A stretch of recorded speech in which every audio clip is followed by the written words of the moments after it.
Welcome to a new edition of the Neon Jazz interview series with jazz tenor saxophonist Lawrence Clark. He talked about his latest 2019 CD, Inner Visions. He's a longtime member of Rashied Ali's former group, and he's played alongside a lot of renowned jazz cats. He grew up in Camden, New Jersey, a neighboring city to Philadelphia.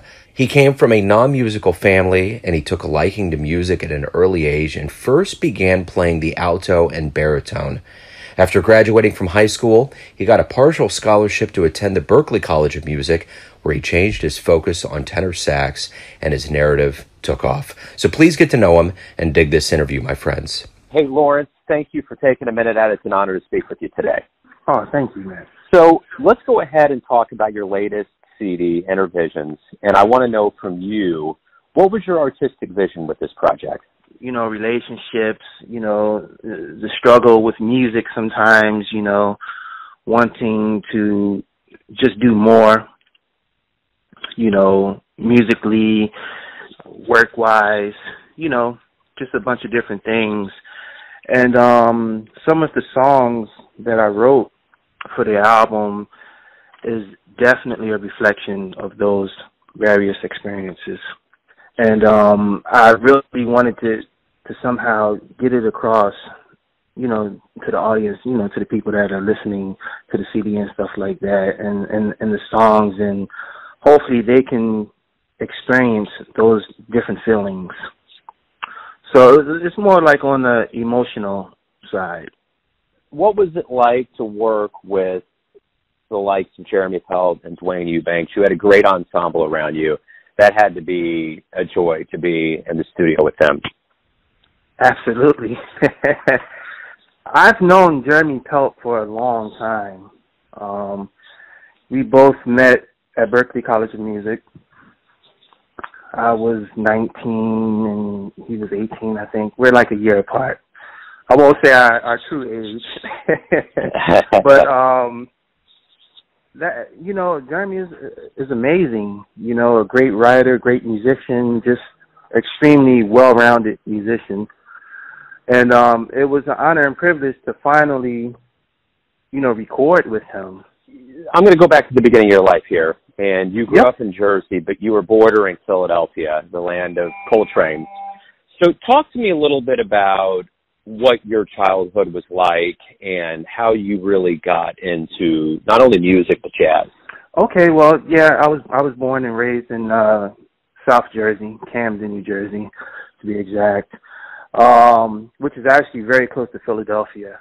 Now, in the beginning, I wanted to play saxophone or drums.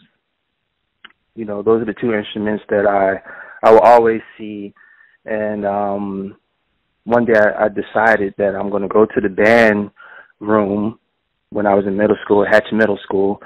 And the band teacher, he needed a saxophonist. He didn't need a drummer. So I said, okay, let me get the saxophone. And when I got it, immediately I fell in love with it, started playing in the little concert bands and stuff like that. And eventually my father introduced me to jazz. He played a lot of jazz when we would, take little rides and stuff like that. And that's when I discovered jazz, Charlie Parker and, a few other musicians and stuff like that. And I decided, by the time I graduated from high school, I said, this is what I really want to do as a career. I want to play music and I want to play jazz. So from there, you get a scholarship to the Berklee College of Music. You relocate up there to the Boston area and start playing up there. Give me kind of an idea of what that period of your life was like for you. That had to be a lot of growth, getting into a new area and going to school. Oh, man. High school in Camden, New Jersey, it was night and day.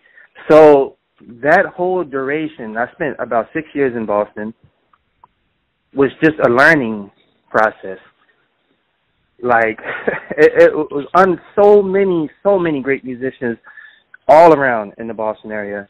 And I would hook up with as many musicians as I possibly could and just learn whatever they had to offer me. I would just learn about, this music, your instrument, everything. It was wonderful. But, you know, the one thing that I am always curious about from the elders of jazz to teach the younger cats, what do you really learn from them? I mean, you get things about playing an instrument and performing, but there's something probably deeper about life you get. What did you get from those older cats? Well, from the older cats, you know, when it came to, like, you know, playing your instrument and, you know, jazz and stuff like that, you know, I was always told, you know, in the beginning, it's good to copy, because then at some point you can develop into your own thing. So a lot of the older cats I encountered always taught me to focus on how to be original as well. You know, with this music, you know, have your own voice and stand out amongst the others. Has the stage always been kind of a second home to you? I know you said that was what you wanted to do. By the time you were out of high school, it was jazz. You were going to be a musician. Have you always felt comfortable on the stage and with your voice and what you've done as a musician? To a certain degree, but I think, you know, a lot of musicians, we still get a little nervous sometimes. You know, when you're up on the stage, you know, especially, you know, if you're, you know, writing music and stuff like that, because sometimes you just don't know how the people will receive it and stuff like that. But there is no greater place to be on the stage, man, you know, expressing yourself. So you're in New York, and when you finally do get to New York, what was New York City like? I mean, that's the mecca of jazz. That's what we all know is the place where the jazz fish really swims. So how did you start out? How did everything kind of take off for you there? To be honest, when I got to New York, that was a major wake-up call. Now, coming from Boston, I was blown away by the musicians. And I was like, wow, it really can't get any better, deeper than this. And when I got to New York and I went to a few of the, you know, local jam sessions and stuff, I realized that I need to dig a bit deeper and practice harder and just continue to learn, because up here is the mecca of the jazz, you know. So many wonderful, great musicians. And, you know, I said, I really have to get this together, you know. Roy Hargrove would come to a session. Eric Lewis would come to a session. Wynton Marsalis would come to a session. So you really had to be on top of your game. So it was a bit scary. Absolutely. Oh, wow. Yeah, absolutely. What kind of break was it for you to hook up with Rashied Ali and learn from that level and that caliber of talent? Wow, Rashied. Wow, man, that was like an incredible experience, because he played with John Coltrane, you know, and I was always amazed by that. You know, it's like, I feel like when you get a chance to play with, you know, some of the older musicians, you can kind of absorb a little bit of the energy that they probably got. You know, like he played with Coltrane, he got a bit of Coltrane's energy, and Rashied was hardcore. I don't know if many people knew that. He was really hardcore. Like, you know, he would call me up and he would say, "Me and you need to hook up. You need to come down to the studio and play for an hour straight." As fast as you can, and you do the soloing.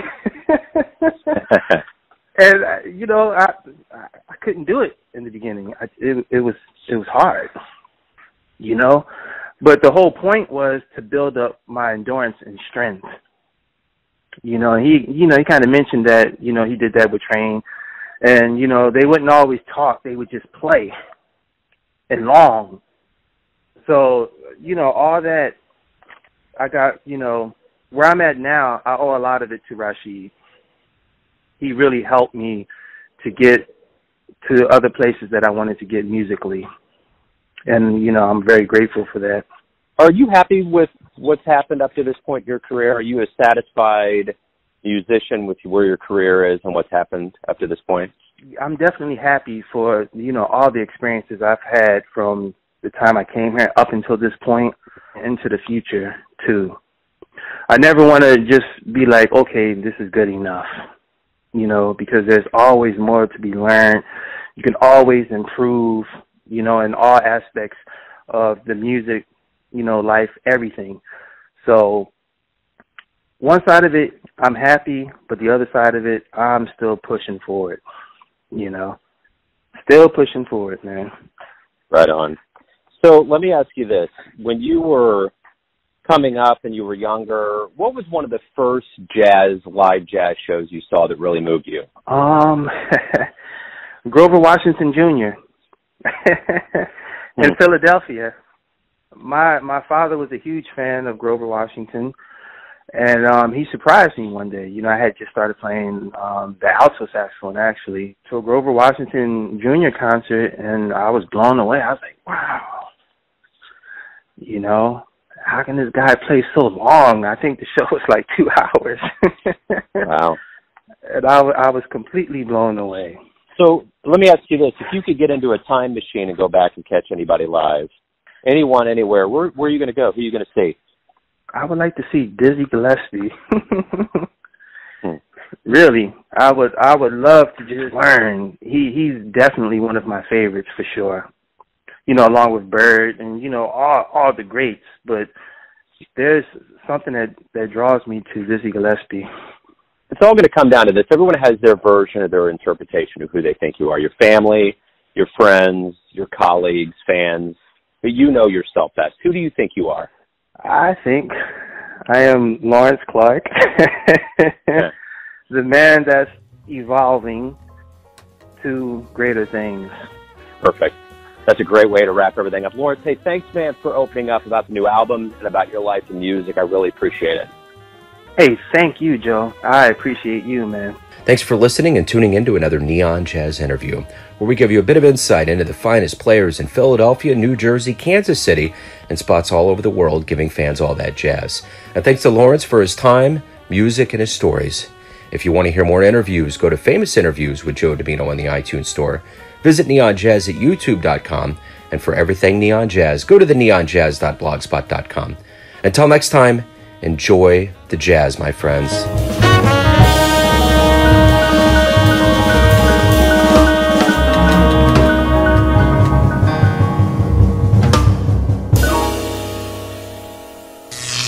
Neon Jazz.